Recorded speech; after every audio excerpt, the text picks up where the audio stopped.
Assalamualaikum warahmatullahi wabarakatuh.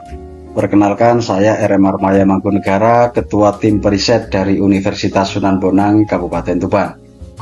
Proposal ini berangkat dari kebutuhan mendesak untuk mentransformasi penegakan hukum kehutanan di Kabupaten Tuban khususnya. Kami mengusulkan model Digital Collaborative Forestry Law Enforcement atau DCFLE, yakni pendekatan penegakan hukum berbasis AI dan data spasial yang dijalankan melalui ekosistem pesantren Living Lab. Tentu targetnya bukan sekedar aplikasi digital, tetapi transformasi sistem penegakan hukum kehutanan yang kolaboratif, prediktif, dan berkeadilan ekologis. Meskipun regulasi kehutanan sudah tersedia, praktik penegakan hukum khususnya di Kabupaten Tuban masih saja menghadapi masalah struktural. Prosesnya lambat, koordinasi antar lembaga terfragmentasi, dan tidak adaptif terhadap kejahatan kehutanan modern. Dampaknya sangat serius, kerusakan hutan berlanjut, dan kerugian negara terus meningkat. Kami mengidentifikasi setidaknya ada 3 kesenjangan utama. Pertama, kesenjangan regulatif akibat disharmonisasi norma pasca berlakunya Undang-Undang Cipta Kerja.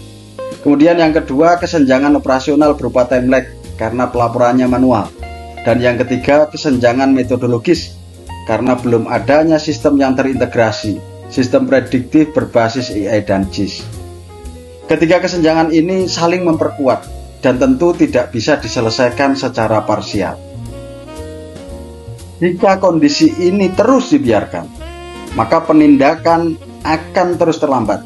Barang bukti hilang sebelum proses hukum, kerugian ekonomi dan degradasi ekologis meningkat, serta legitimasi hukum dan kepercayaan publik melemah. Oleh sebab itu, diperlukan intervensi yang bersifat sistemik, bukan sekedar penambahan personil atau patroli yang terbukti tidak efektif dan efisien dalam menyelesaikan persoalan penegakan hukum pidana kehutanan sampai ke akar-akarnya. Solusi yang kami tawarkan adalah model DCFLE yang mengintegrasikan 4 komponen utama: AI untuk nalar hukum dan prediksi risiko, JIS untuk validasi spasial real time, kerangka hukum pidana kehutanan yang terintegrasi, serta partisipasi komunitas melalui pesantren Living Lab. Inilah titik temu antara saintek, hukum, dan masyarakat. Baruan DCFLE terletak pada posisinya sebagai model sistemik, bukan sekedar aplikasi semata. Legal Engine AI memungkinkan harmonisasi regulasi otomatis, pelaporan berbasis geotagging dilakukan secara real-time, pesantren menjadi simpul pengawasan, dan nilai-nilai etika hifdzul bi'ah diintegrasikan ke dalam logika sistem. Inilah nilai tambah yang tidak ditemukan pada sistem-sistem yang lain, baik itu sistem modern maupun sistem konvensional. Program ini dijalankan melalui pendekatan quadruple helix. Perumurutani Divisi Regional Jawa Timur bertindak sebagai off-taker, Pesantren Wali Songo Ngomang, dan SMK Kehutanan Wali 9 Tuban sebagai Living Lab, Polri dan PPNS untuk validasi pro justisia, serta perguruan tinggi sebagai perancang sistem. Kolaborasi ini menjamin keterpakaian dan keberlanjutan program secara efektif dan efisien di masa yang akan datang. Pengembangan DCFLE dilakukan melalui 3 iterasi. Versi 1 fokus pada digitalisasi pelaporan, versi 2 mengintegrasikan AI dan JIS untuk Legal Engine, versi 3 memfinalisasi sistem prediktif dan kesiapan adopsi lapangan. Setiap iterasi memiliki decision gate yang berbasis kinerja dan validasi mitra sebagaimana yang telah kami sampaikan pada penjelasan sebelumnya.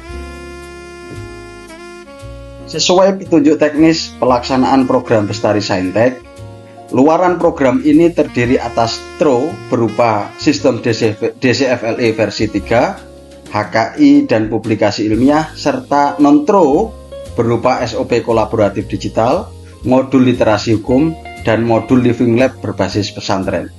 Dampak utamanya adalah efisiensi waktu pelaporan, peningkatan akuntabilitas perkara, pencegahan kerugian negara, serta penguatan keadilan ekologis. Dalam konteks pendanaan, total anggaran program yang kami ajukan sebesar Rp745.062.000. Alokasi ini disusun berbasis output dan patuh pada Juknis Bestari serta SBM.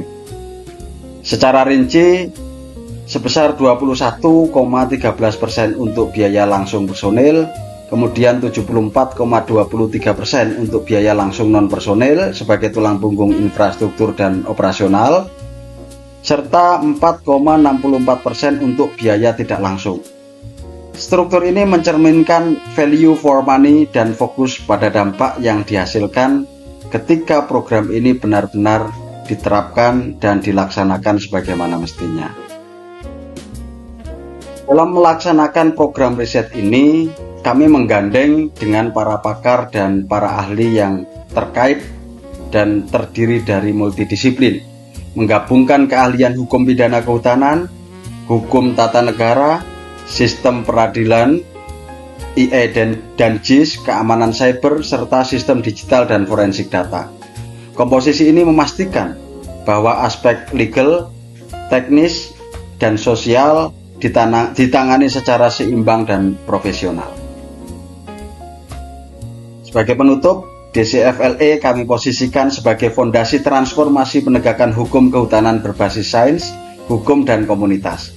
Model ini tidak hanya menjawab kesenjangan sistemik yang ada, tetapi membangun arah baru penegakan hukum kehutanan yang lebih responsif, akuntabel, dan berkelanjutan di Indonesia. Sekian dari kami, kurang lebihnya mohon maaf. Terima kasih. Wassalamualaikum warahmatullahi wabarakatuh.